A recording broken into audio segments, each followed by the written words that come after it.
So I've been thinking, and this is just a question to the gaming community. So if anyone wants to answer it, by all means, go on ahead.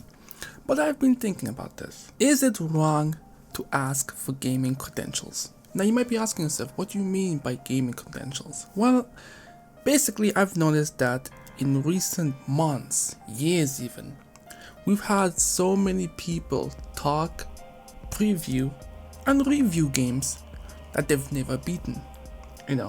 Or even if we can't prove it, just by the way that they're talking about these games, they haven't beaten the game.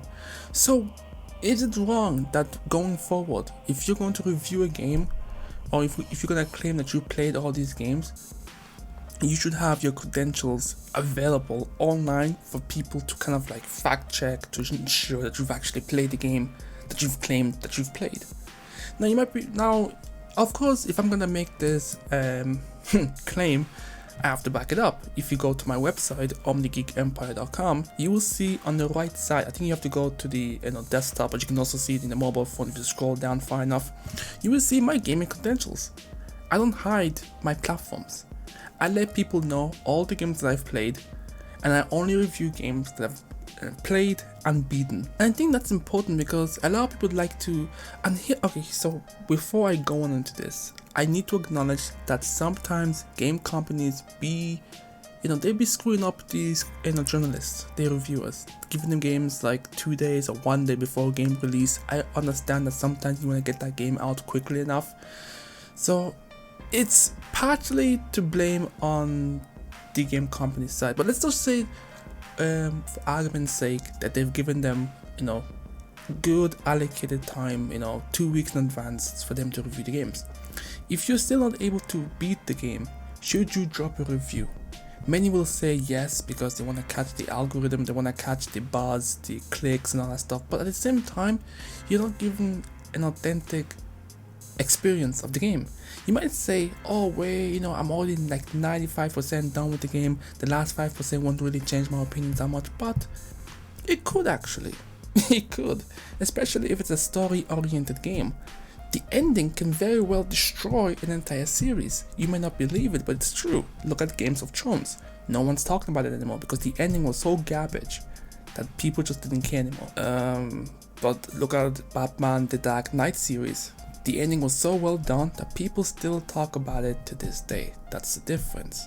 An ending and an entire package of a game's experience is essential for you to be able to kind of articulate how you experience the game.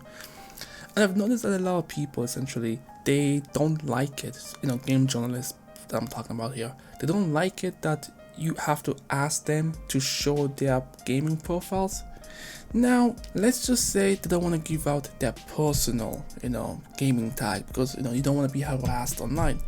Maybe have a gaming tag specifically for reviews. So when you're reviewing a game, you play on that gamer tag.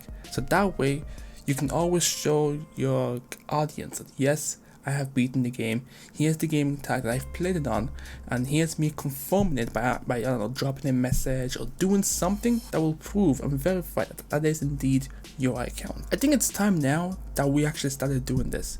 That we actually started, encouraging journalists and anyone else who chooses to review games to drop their gamer tags so that we can see if you've truly beaten the game that you've claimed that you've beaten. Because there's so many frauds out here. I've joined so many spaces on Twitter over the past couple of weeks and months, and the amount of people who've claimed that they've never actually beaten the games they reviewed, it's actually very disappointing, to be honest with you. I mean, you can't be out here reviewing games that you haven't beaten. It's kind of crazy, don't you think?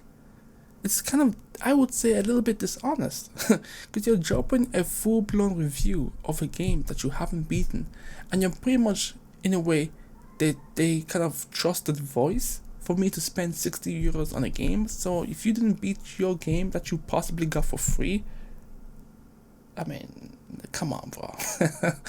I don't know, that's just a quick thought I want to give out.